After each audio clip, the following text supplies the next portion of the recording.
My name is Jen Sefton. Thanks so much for having me here today. Am I the only Canadian again this year? All right, I'm representing. I know there's Canadians watching virtually because we've been talking about the conference on our Canadian lipedema group. Oh, sorry. I advanced on my laptop and not on here. Sorry. I have nothing to disclose.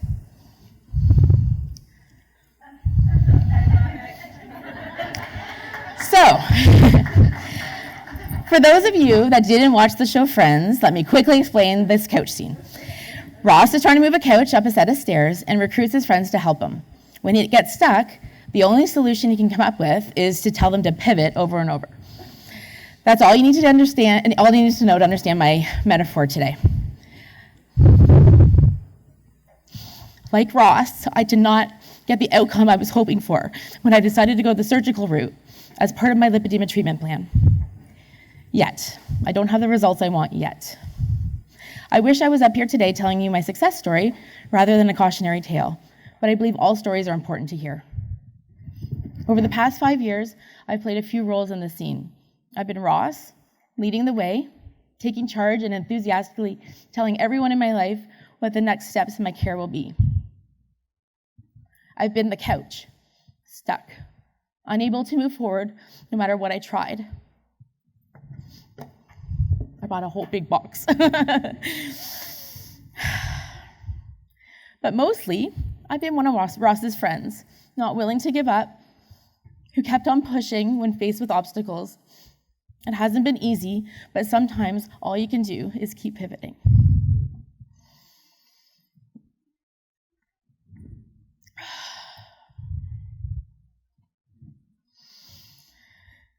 Considering the average age of lipedema diagnosis is early 40s, I can assume many of us in this room today have similar backstories. I have struggled with trying to lose weight since puberty, and even though I tried everything, I just couldn't take the weight off. I was fat-shamed constantly by doctors, my family, and even strangers. I've been told, "But you have such a pretty face," more times than I care to count in my lifetime. I played sports as a kid, I worked out and ate healthy as an adult, and yet my weight kept going up. I even shocked myself by completing a sprint distance triathlon. In 2019, I was meeting friends at the pool before work a few times a week because it was the only exercise I could do relatively pain-free. One of them said to me one day, "Have you ever heard of lipedema?" I had actually. A mutual acquaintance had traveled to Poland for lipedema surgery, but it had never occurred to me that we would have the same thing because she was very slim and physically fit. My friend said, "But there are different stages, Jen. Lipedema legs have a distinct shape. I would look into it if I were you." And finally, I had the answers to the questions I didn't even know I had. By this time, my mobility had been seriously affected. Sometimes my legs just gave away and I fell to the ground. I live in a 4-level back split, so stairs were very scary for me when I fell. Once it happened at work while I was holding a kindergarten student's hand on the stairs. Thankfully, he wasn't hurt.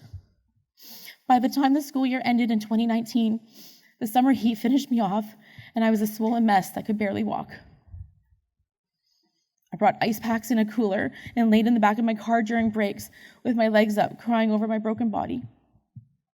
I had always been a big girl, and my size had never held me back until now. I was an active mom, wife, teacher. I had a busy social life, and my size just never held me back. I left a career that I loved for what I thought would be a temporary leave of absence.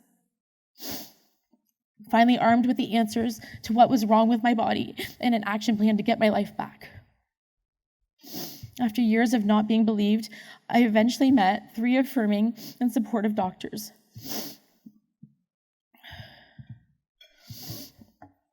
All who said, "This is not your fault, and I'm here to help." Dr. Beverly Chan, the vascular surgeon in Ontario that diagnosed me, Dr. Karen Herbst, who we have all had the pleasure of knowing and learning from this weekend, and Dr. Klasmeyer, my lipedema surgeon. It was time for my first pivot. Yes, this is a crappy diagnosis and a roller coaster of emotions. Forever thinking how my life could have been if I was diagnosed at 11 years old. but knowing is better than not knowing. I'm in my 40s, and I still have a lot of life left to live. I knew that I had a really good support team behind me, and I was ready, ecstatic really, for this new pivot in my life.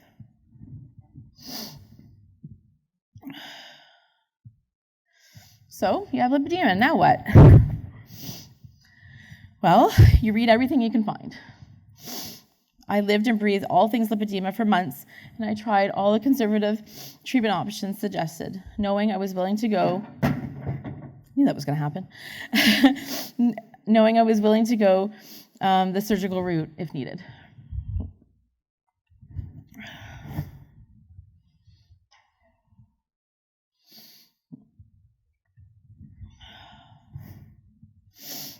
So I went through my pros and cons list. You tell my teacher? There's no cure for lipedema. I know that. I had accepted that. I looked at the conservative methods as ways to make my life as bearable as possible. But I did see results. Then I thought, what if I could find a way to get these surgeries as well? I researched a lot and I had many Skype interviews. Not many people have this kind of money lying around, but we decided this was important and we would find the money. By the end of 2019, I had picked my surgeon, and while the wait list for a first surgery was 18 months long, they said they would be able to get me in sooner if I was willing to fly over on short notice with any cancellations. I said I was all in.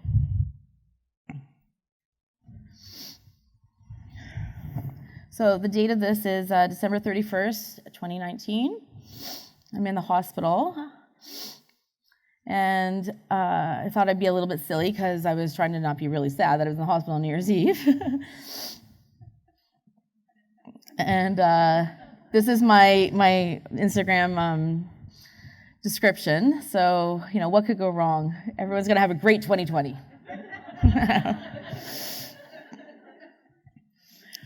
3 months after my diagnosis, I got really sick. I was in and out of the ER and walk-in clinics from Christmas Day until I was admitted on December 29th. That was the first day I truly had to learn how to advocate for myself and fought back against a medical professional. Hard to do when you're literally gasping for each breath. They did a couple of scans, but there was no signs of pneumonia. I was told to go home and rest. I tried getting up and almost fainted. The nurse suggested an oxygen test. At rest, I was 99% oxygen, but as soon as I started walking, the alarm bells went off and I was in the 70s. The doctor came back in. The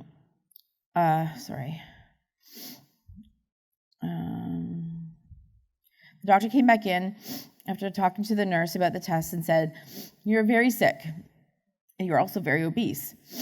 Of course you can't catch your breath when you're sick." My husband arrived around then, and so he started talking to him instead of me and telling him, "You should help out more at home around the house to help your wife out." I started to panic when I heard him say that I was being discharged. I said, "My husband has already been doing everything. I know I'm fat. I swim every day for an hour, and I don't sound anything like this when I get out of the pool. I'm scared. I can't go home. I can't breathe. You can't let me go home." My nurse, also known as my guardian angel that day, asked to talk to the doctor in the hall, and I overheard her say I shouldn't be discharged with oxygen under 80%. She suggested a chest scan with dye contrast. They found 3 PEs. I was almost sent home with pulmonary embolism. "Doctor, you're just fat," passed me off to another doctor to give me the news that he was wrong. I was admitted immediately, given blood thinners and oxygen, but my terrible week was just beginning. Not only did I spend New Year's Eve alone in a hospital, but none of the staff knew what lipedema was. The first anti-inflammatory meal I received was on the day I was discharged a week later. I was really worried the clots were forming from my legs, and they didn't scan my legs until the day before I was discharged. Every time I asked questions, they said I needed sleep and I was just stressing myself out. They couldn't figure out if I was supposed to be quarantined or not, so the nurses wouldn't come in my room very much because they had to fully gown up and mask up. It took days for them to give me fresh towels and gowns so I could just shower. My test showed that I was positive for a unknown virus. Early 2020, any guesses what virus I had? It was causing severe lung issues. Also, my lippy legs were on fire. I asked 2 doctors if I could bring in a compression pump for my legs, asked them both, "Do you know what lipedema is? Is that safe?" And both said yes. While my hubby was renting it from the clinic, I posted on a lipedema Facebook group about my crappy week, and my second guardian angel that week, a fellow lipedema patient, said, "You better check the manual. I don't think you can use a pump if you're being treated for an active blood clot." My husband arrived, and I checked the manual, and she was right. I didn't find out until after I was discharged that the reason my legs were on fire wasn't just stress. The hospital pharmacist had also missed a medication interaction.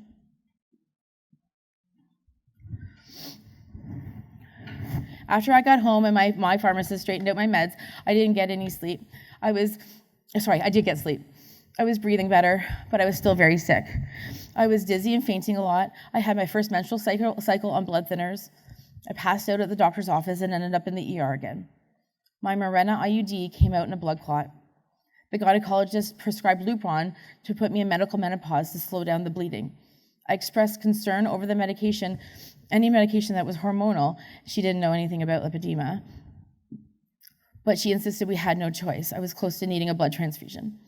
I had a horrific stabbing pain starting right behind my right eye that has never gone away to this day. The right side of my face swelled and drooped so much that I drooled when I talk or ate. I was sent back to ER where they ruled out stroke and Bell's palsy. I saw a neurologist, an ophthalmologist, a blood clot vascular doctor, rheumatologist. I was sent to a pain clinic, a gastro doc, and a cardiologist. I know I'm forgetting some, but most of these doctors just wrote "not in my wheelhouse" and passed me along. Even with all these doctors, my disability claim was still denied. They said they could provide me an accommodation to work to the classroom. They would just buy me an orthopedic chair. I had very expensive surgeries coming up and zero income coming in. I was starting to shut down and was utterly overwhelmed at the appeal process. Depression really took over for a bit. This is not my favorite pivot. I'll put it right up there with COVID. I had a very hard time getting out of bed every day. I was told I had stress-induced IBS, which made leaving my house very difficult. Something else most of the doctors had in common was how quick most of them were to prescribe the pain meds, but no one could come up with why I was in so much pain. No one had ever heard of swelling and drooling with chronic migraines, but chronic migraine meds is what they gave me. And when they didn't work, the only solution was to try another and another. Some medications helped a bit with the pain, but usually the side effects were as bad as the symptom. I was miserable. I felt like a terrible mom and wife. My family teased me and called me a vampire because the light hurt my eyes so much. The curtains were always closed. Sitting in the dark all day didn't do any good for me mentally or physically. The stabbing pain was better if I didn't move, so I laid in bed a lot. My lippy legs did not like that and were more swollen than ever. We were in COVID lockdowns and I missed my friends, my students. I missed swimming at the gym, going out with my family. I missed knowing what not being in extreme pain felt like. I was stressed about my disability appeal, and I needed people to make calls for me. I was frozen. I was determined to just get to the surgeries. Everything will get better after surgeries. During a lipedema roundtable one Wednesday evening, I put a question to Dr. Herbst about my weird symptoms, and she responded privately to me. It was at the very end of the hour, though, so I didn't get a chance to write much of her response down, so I called and I made an appointment with her. What a relief it was to have someone so vested in helping her patients. And not once did she say to me, "This isn't in my wheelhouse."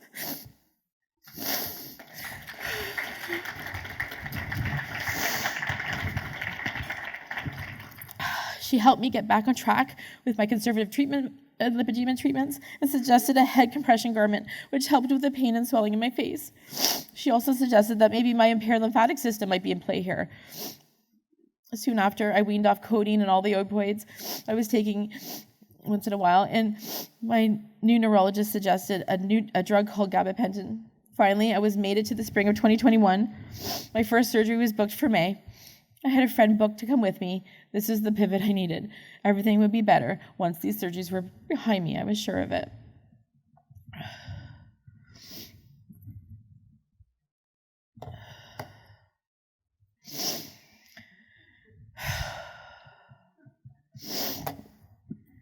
Three weeks before my first lipedema surgery, my cardiologist insisted I cancel, saying that some tests showed I had ischemia, a blockage in my heart, that I would most likely need the heart surgery, and if I did, I wouldn't be able to have lipedema surgery for at least a year.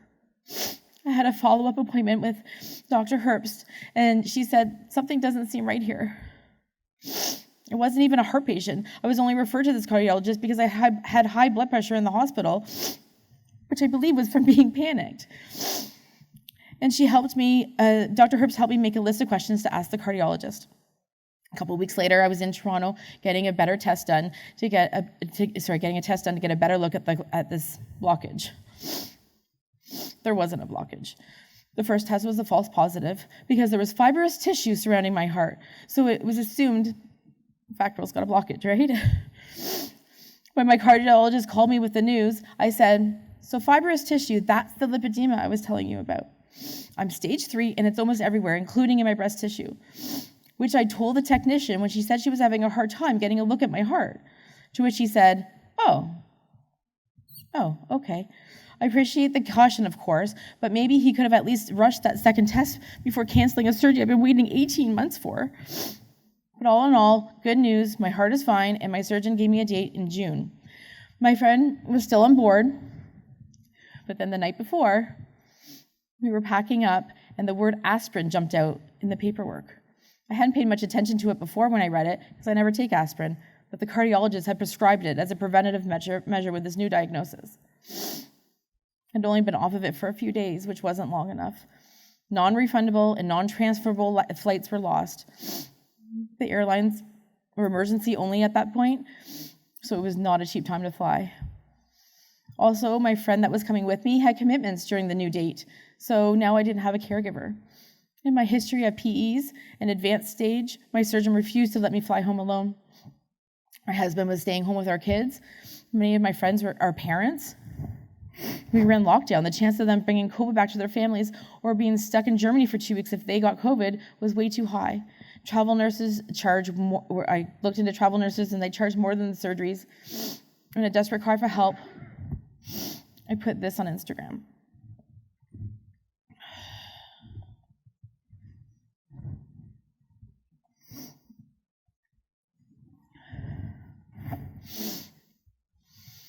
To my surprise, it worked. My friend Carrie said, I think I have a friend of a friend that would go with you, and she connected me with Cass. I absolutely hate when people say to me, it was meant to be about a crappy situation, but I can say it about my own. Cass and I were meant to be. The first night in Germany, I said to her, you know what's weird? This doesn't even feel weird.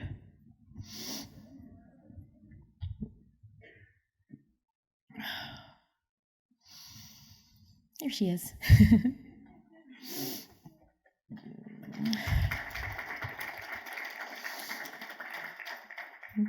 I got through the first flight. Honestly, the chance of getting a clot on the plane scared me more than the surgery. I was finally in Germany, and the staff were incredible. Dr. Klasmeyer was kind and comforting while he discussed where to start and marked up my lower legs. I fell asleep on the operating table to a nurse wiping my tears and the anesthesiologist holding my hand telling me I was so brave and I was going to be okay. The results were astounding. I missed a couple. My ankle cuff that had been so painful was gone. It was a terrible flight home. I sobbed for 7 hours straight. But then we had several more hours in the airport waiting for quarantine hotel exemptions and COVID testing, etc. I got through 2 weeks of quarantine by staying in a trailer parked on my driveway. I'm a talker. I didn't do so well on my own. And I was so sore. I read about magical day 21 where swell health starts to ease up. Day 21 came and went, and not only did I have horrible swelling, but the nerve pain made me jump out of my skin. I started calling them shockies because it feels like you're being electrocuted. It wasn't until 2 more surgeries that I learned this is also a symptom of venous insufficiency and eventually would have to get my veins lasered. I missed my daughter's grade school grad, and I didn't get to hug my family for weeks. The MLD clinic wouldn't let me come in for treatment for at least 2 weeks after I got home, even though the border rules allowed it for medical appointments. When I moved back into the house, I had more trouble with the stairs than ever. It wasn't until I started talking to other patients at last year's conference that I heard that hypermobile joints sometimes are worse after surgeries. I was existing but not living. When the email came to confirm and pay for my next surgery, I did not feel ready, but I reminded myself that I just needed to get through these surgeries behind me. It was going to be a really tough year or two, but I was determined to get my life back. I keep clicking the wrong one. I'm so sorry. I had to take a picture of the odometer on the Autobahn. Even though I didn't feel near recovered from the first surgery, 3 months later, I did it all again. COVID restrictions were a little higher, and the familiarity of everything did make it easier. What I wasn't ready for was how the Shockies would be back in full force, not only in the new area he worked on, but on my lowers as well. I put on a brave face, talked with other patients through their fears going through their first surgeries through Insta DMs, and posted lots of smiling pictures of me and Buckety. Buckety was how I was able to get my legs up onto the bucket and then up into the bed or couch by myself. I was trying so hard to stay positive. But this is how I truly felt.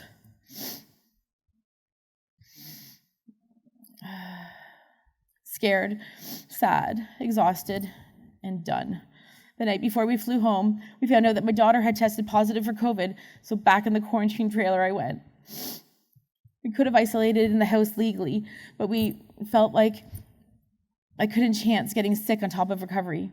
If I had a chance to redo that decision, I would have ran back in that house so quick, because it turns out 2 more weeks of unexpected isolation was my breaking point, and my mental health went downhill fast from there.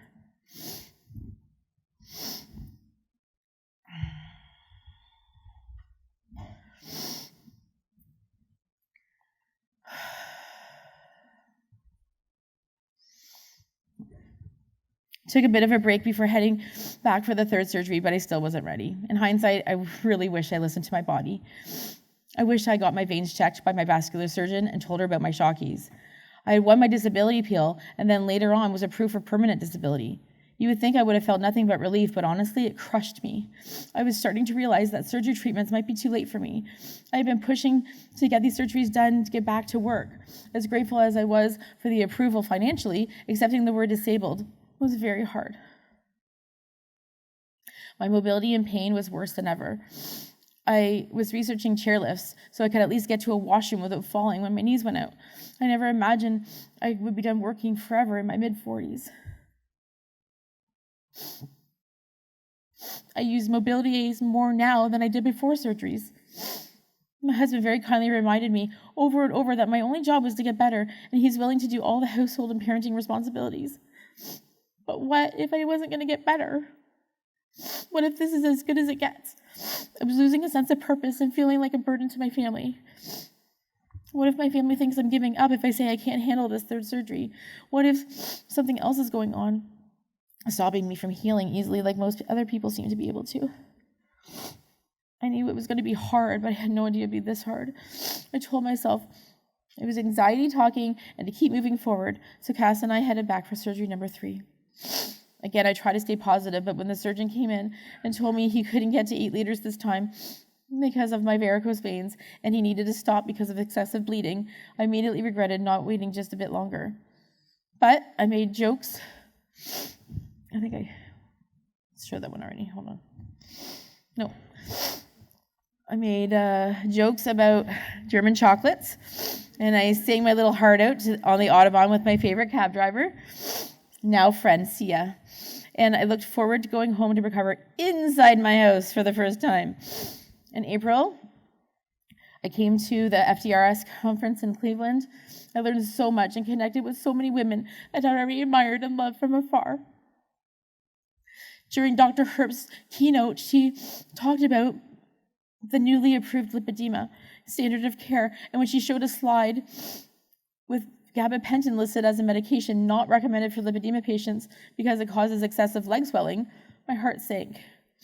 I'd not only been prescribed that for head pain, but every time I came home and complained of my Shockies, either my doctor or my neurologist upped my dosage. I was taking as much as patients with epilepsy, which I discovered is the only approved condition in Canada to prescribe gabapentin for. It is not approved for managing pain. Also, it was probably the veins that were giving me the Shockies, so it was completely unnecessary for me. I followed my doctor's advice to wean off of it before my laser procedure on my veins, only just to discover that from my neurologist a day before my surgery that the high doses that I was on, I should have weaned much slower. Like, I weaned off in 6 weeks, and she would have recommended a year. I was warned that my withdrawal side effects would be terrible and last a long time. That was a major understatement. It took my manageable anxiety and depression to new levels. Thinking back, it's like watching a movie of somebody else. I was convinced I was a burden physically, emotionally, and financially. This part of my story is very raw, and one thing I'm not going to be oversharing about today, but please remember these 4 words. Depression lies to you. There's no shame in getting help for your brain health.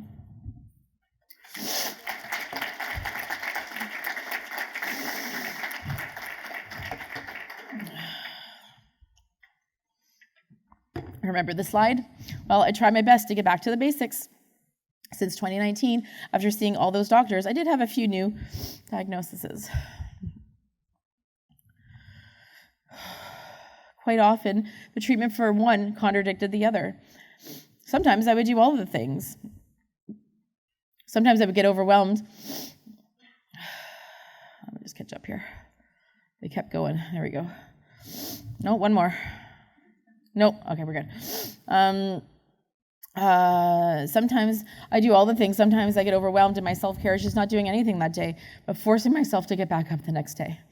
So on top of lipedema and all the other issues, these were all the symptoms I had been experiencing since the beginning of the pandemic.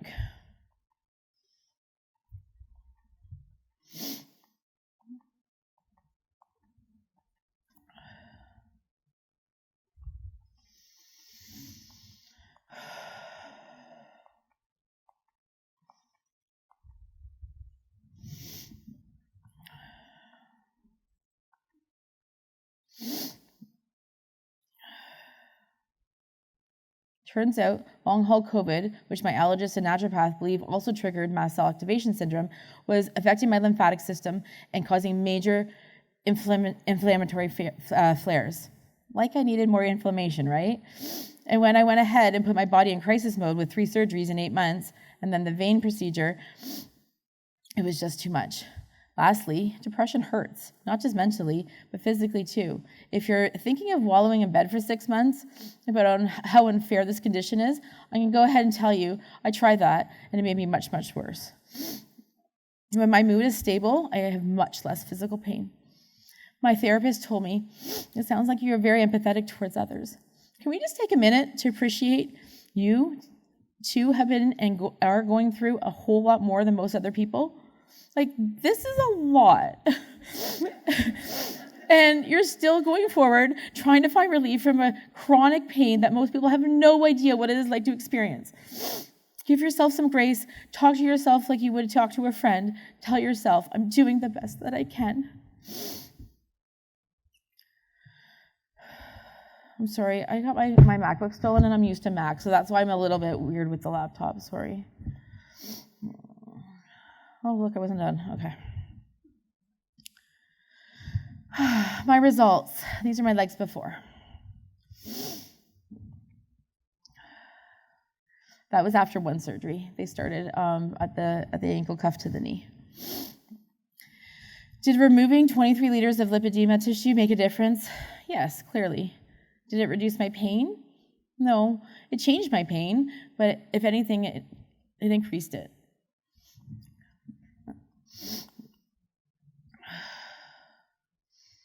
These 2 pictures, you can see almost like a line. I've only had the fronts of my legs done, not the backs yet. And you can almost see like how like the fronts are just so different and there's no nodules at all. And the backs are very heavy and still have so much to go.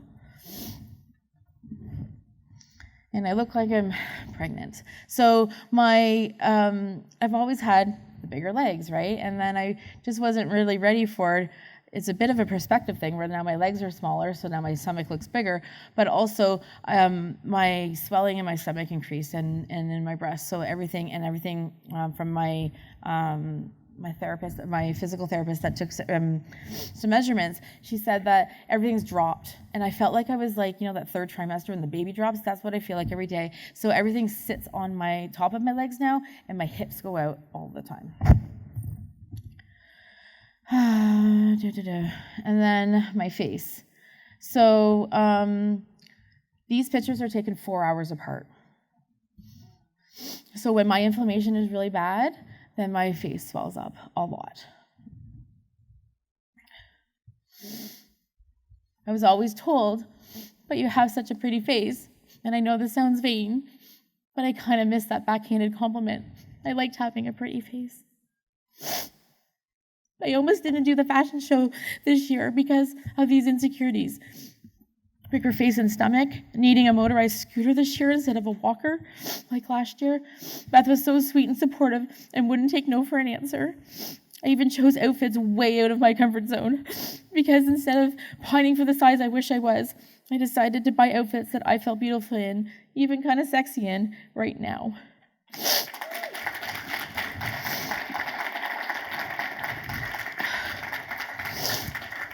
I want to thank the amazing audience that came on Friday because I have had a major swelling flare-up this week, and there is no other group of women that I would have strutted around in fishnet stockings for.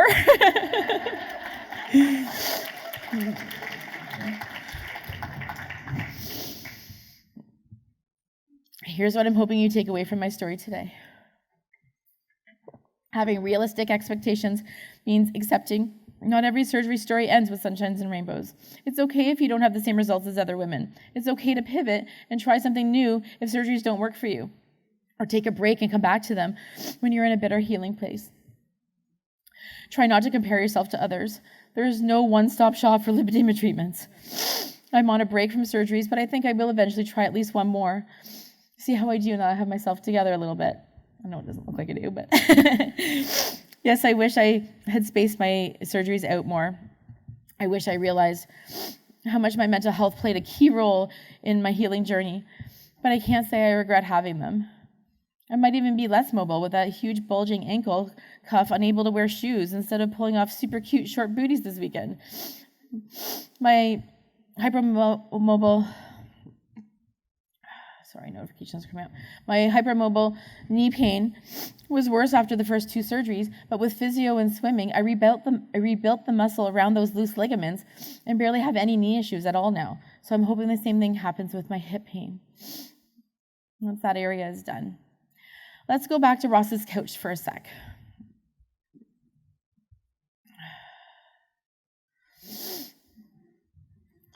Sorry. Let's go back to Ross's house for a sec. I'm still working on pushing that couch up those stairs. Ross didn't get the couch up, by the way. If we really want to go all out with the surgical comparisons, he actually cut that couch, and it still didn't give him the desired outcome he was after.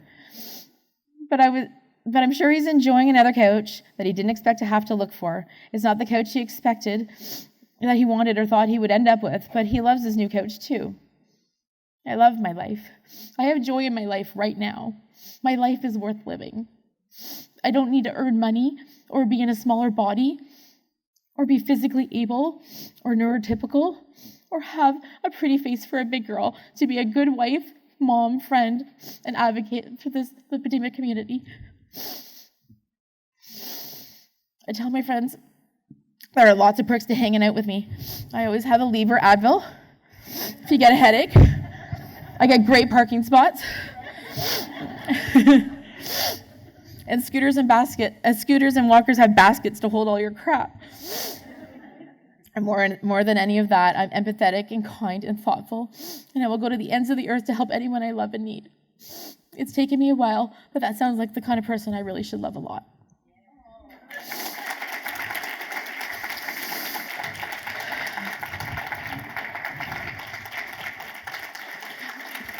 Sorry. Okay, just have 2 minutes. I recognize I didn't account for clapping. You can't clap until the end. I'm running out of time. I recognize my story comes from a place of privilege. Not everyone has the ability to free up money for expensive surgeries. All these specialists I spoke of in my week in the hospital were all completely free thanks to Canadian universal health care. It's not perfect. My province doesn't cover lipedema doctors, so I had to pay out of pocket for my surgeon and Dr. Herbst.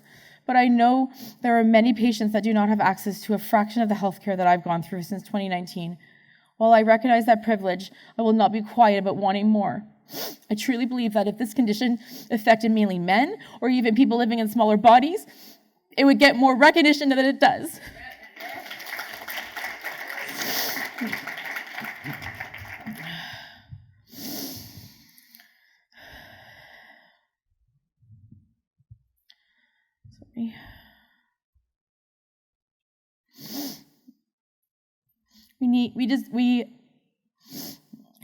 We deserve early intervention.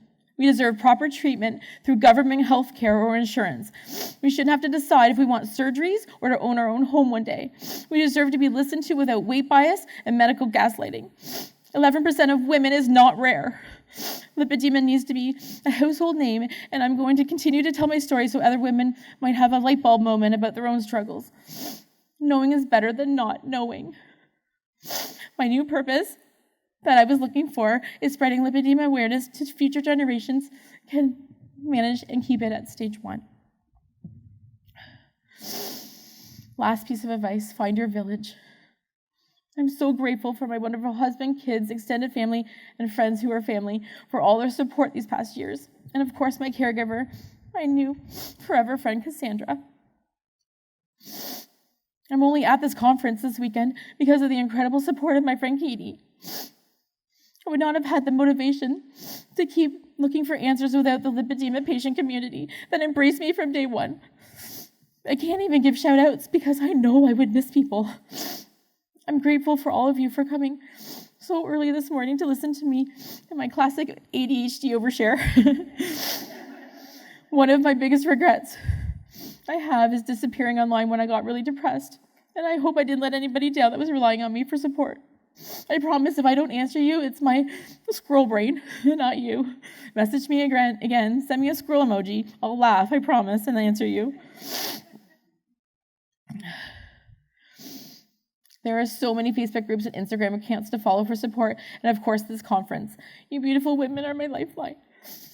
This is my self-care and my therapy, and this conference will always be a priority for me.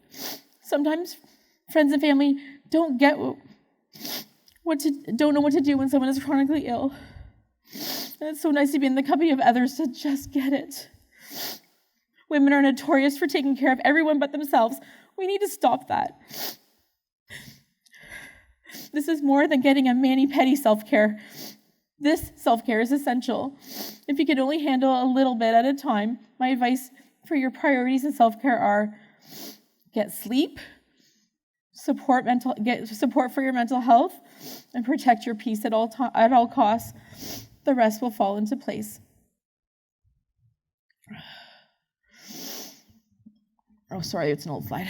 I created a website for lipedema awareness, and I would love to share more of your stories on it if you would like to be included. I have a goal of getting lipedema treatment coverage approved in Ontario in my lifetime. So if there's any fellow Canadians watching, please check out the advocacy page. We need to start getting loud. I have 2 Instagram accounts if you'd like to keep in touch. If you haven't found your village yet, reach out to me. I've always loved a theme, even though Schitt's Creek is a much better show than Friends, and you should totally watch that Canadian gem. But to stick to my original Friends theme, please remember, I'll be there for you.